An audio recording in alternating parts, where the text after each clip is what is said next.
Hello दोस्तों, JSSC परीक्षा में एक बार फिर से आपका स्वागत है।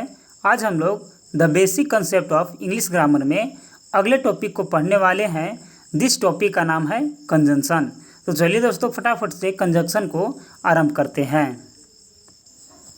कंजंक्शन, ठीक है। A conjunction is a word which connects two words, sentences और क्लाउजेज। यानी कि कंजंक्शन वह शब्द है जो दो शब्दों या दो वाक्यों या वाक्यांशों का जोड़ता है या जोड़ करता है। ठीक है, यहाँ पास आप लोग को कर लीजिएगा, वाक्यांशों को जोड़ता है। कंजंक्शन दो प्रकार के होते हैं। ठीक है, पहला जो होता है वो होता है कोऑर्डिनेटिंग कंजंक्शंस, और जो दूसरा होता है वो होता है सब ऑर्डिनेटिंग कंजंक्शन।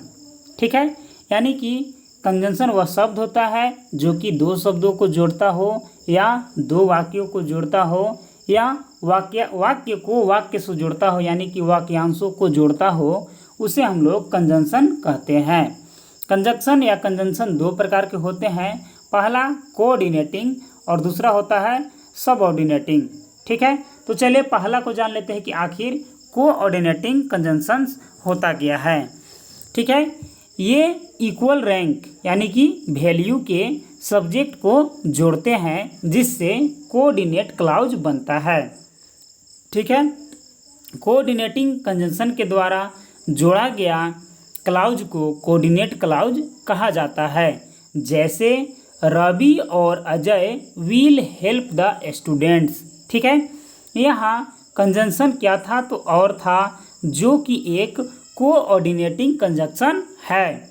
दो सब्जेक्ट को कोऑर्डिनेट फॉर्म में जोड़ रहा है और कोई कंजंक्शन नहीं बना रहा, इसलिए or, for, nor, yet, so, but, still आदि कंजंक्शन कोऑर्डिनेटिंग कंजंक्शन कहलाते हैं।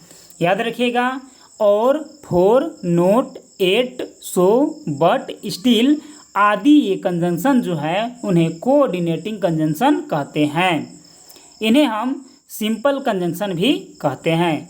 याद रखिएगा, जो कोऑर्डिनेटिंग कंजंक्शन होता है उन्हें हम लोग सिंपल कंजंक्शन भी कहते हैं। इसके अलावा either or, neither or, not only, but also, although, yet, both, and, whether or आदि कंजंक्शन भी इसी श्रेणी में आते हैं। ठीक है, चलिए आगे है सब ऑर्डिनेटिंग कंजंक्शन। सब ऑर्डिनेटिंग कंजंक्शन वे कंजंक्शन होते हैं जो कंडीशन यानी कि शर्त को दर्शाते हैं तथा सब ऑर्डिनेट क्लाउज बनाते हैं। यानी कि सब ऑर्डिनेटिंग कंजंक्शन से जुड़ा हुआ शब्द जो कि शर्त के साथ अटैच होता है वो फर्स्ट ऑफ ऑल सब ऑर्डिनेटिंग क्लाउज बनाता है, और सब ऑर्डिनेटिंग क्लाउज बनाने वाले कंजंक्शन को सब ऑर्डिनेटिंग कंजंक्शन भी बोला जाता है। आगे है एग्जाम्पल में कि आई विल हेल्प यू। ठीक है, एग्जाम्पल क्या है, I will help you if you give me money. यहाँ पास if you give me money क्या था, तो ये जो था एक शर्त यानी कि एक कंडीशन को दर्शा रहा था कि यदि आप मुझे पैसा देंगे। ठीक है, यहाँ पास क्या दर्शा रहा था, एक शर्त को दर्शा रहा था, यानी कि ये कैसा क्लाउज हो जाएगा, तो जहाँ पास शर्त या कंडीशन की बात हो तो वैसे क्लाउज को सब ऑर्डिनेटिंग क्लाउज कहते हैं। ठीक है, इफ़ एक सब ऑर्डिनेटिंग कंजंक्शन है जो कि subordinate clause if you give me money का निर्माण कर रहा है, यानी subordinating conjunction subordinate clause का निर्माण करते हैं। इसी कारण हम इन्हें सब ऑर्डिनेटिंग कंजंक्शन भी कहते हैं। ठीक है, यानी कि सब ऑर्डिनेटिंग कंजंक्शन क्या करते हैं, सब ऑर्डिनेट क्लाउज का निर्माण करते हैं, इसीलिए इनको हम लोग क्या कहते हैं, इसीलिए हम लोग इनको सब ऑर्डिनेटिंग कंजंक्शन भी कहते हैं। ठीक है, तो चलिए जान लेते हैं कि इनमें कौन कौन से शामिल हैं।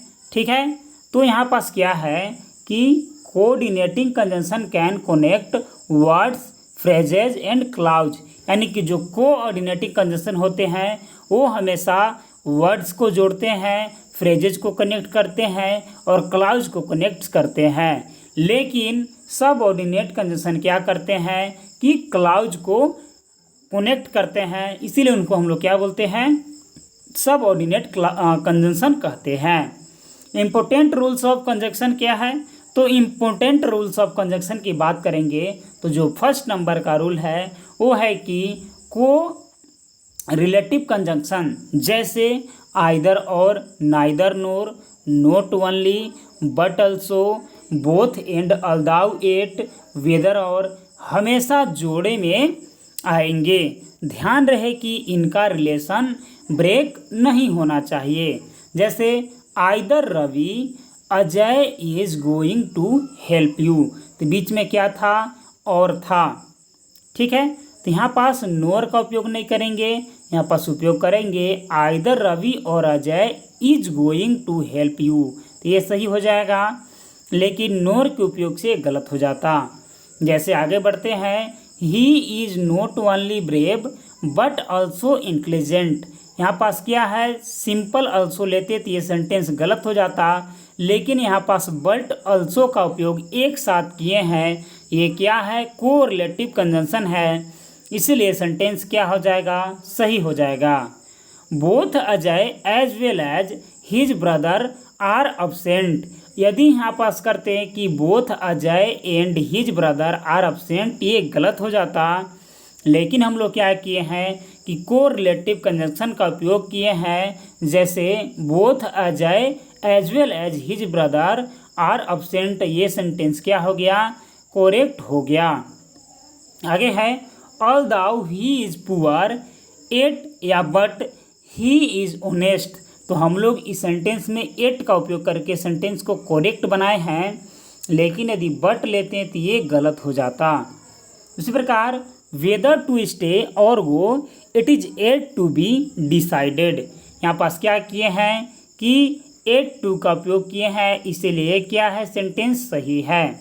इस प्रकार पेयर को खंडित करके परीक्षा में प्रश्न आपसे पूछा जाता है, इसीलिए आप पेयर को हमेशा अटैच करके सेंटेंस का आंसर देंगे।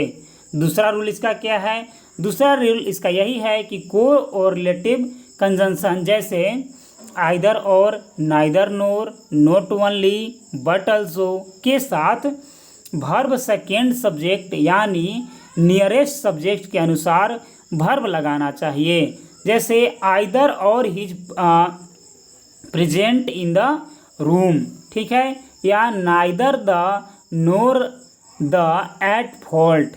रूल नंबर 3 है कि not only but also is easy qualities न जोड़े।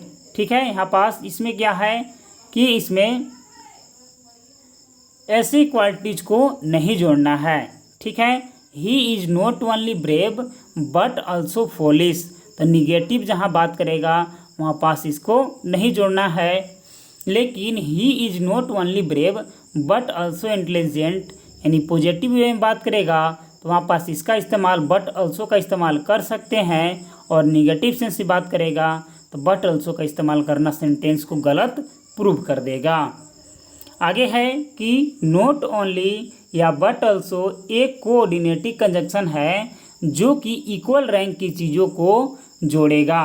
ठीक है, चौथा नियम है इसका कि not only but also say अगर वाक्य शुरू होगा तो हेल्पिंग वर्ब सब्जेक्ट से पहले आएगा।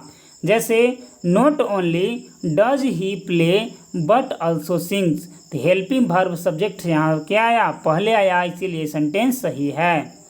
Not only he does play football but also hockey, ये सेंटेंस गलत होगा क्योंकि इसमें शुरू में नॉट ओनली का उपयोग हुआ है और यहाँ पास हेल्पिंग वर्ब सब्जेक्ट के बाद आया है, इसलिए गलत हो जाएगा।